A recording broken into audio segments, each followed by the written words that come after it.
Individuation, Carl Jung's guide to becoming your true self. Who are you, really? Not the roles you play, not the face you show the world, but the deeper, timeless self beneath it all. The part that whispers through your dreams, your fears, and your longings. Carl Jung called the journey to discover that self individuation, the process of becoming who you were always meant to be. Today, we'll explore how Jung discovered it, why it matters more than ever today, and how you can begin your own path toward the true self. Section 1. The birth of an idea. At the dawn of the 20th century, Carl Jung, a Swiss psychiatrist, was searching for more than clinical answers. He saw that modern people were spiritually lost, cut off from their inner world, trapped in outer success. When his friendship with Freud collapsed, Jung went inward, into what he called his creative illness.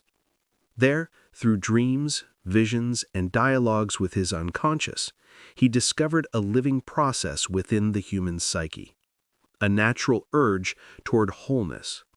He called it individuation, the sacred task of integrating all the parts of oneself, light and shadow, masculine and feminine, conscious and unconscious, into one harmonious whole. Section 2. What individuation really means.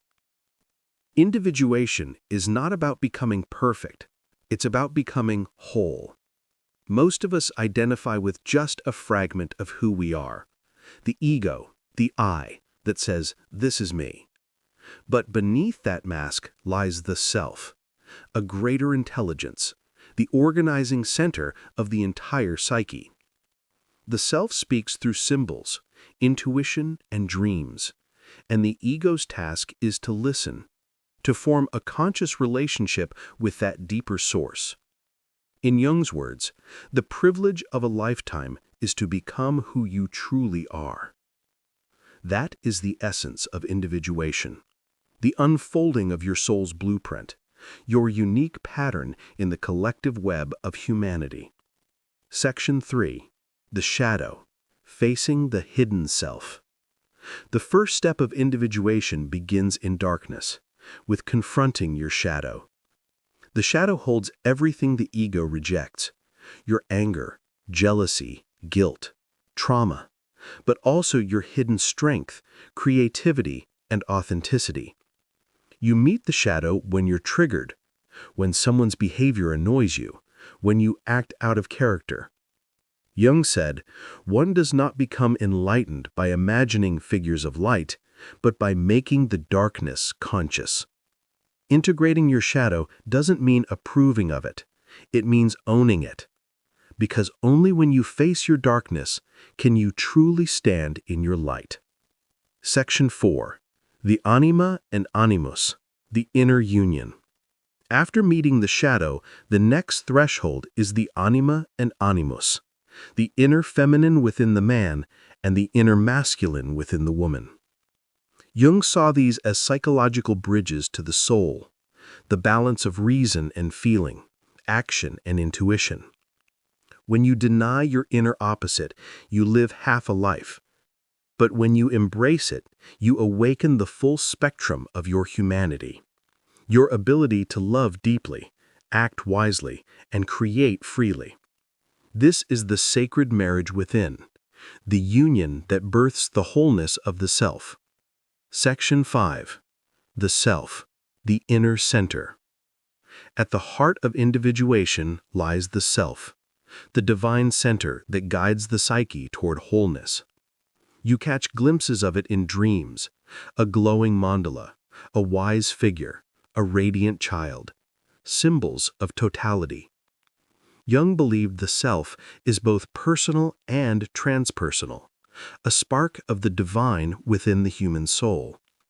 When you align with it, you no longer live from fear or ego, but from purpose and inner knowing.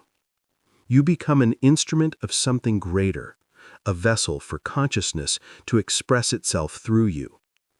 In Jung's words, the self is our life's goal, for it is the fullest expression of that fateful combination we call individuality. Section 6. The path of individuation in daily life. Individuation isn't a one-time event. It's a lifelong dialogue between your conscious and unconscious mind. You can begin right now by practicing 3 things. Awareness. Notice your reactions. They reveal what's unconscious. Reflection. Record your dreams and symbols. Listen to what your psyche is saying.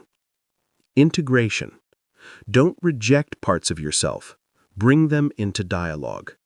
Let your creativity, emotions, and reason all have a voice. The goal is not perfection, but balance, wholeness, and authenticity. Carl Jung believed that the purpose of life was not to live up to an image, but to become yourself. Individuation is not an escape from the world. It's how you bring your soul into it. Every challenge, every shadow, every dream is an invitation to wake up to the person you truly are.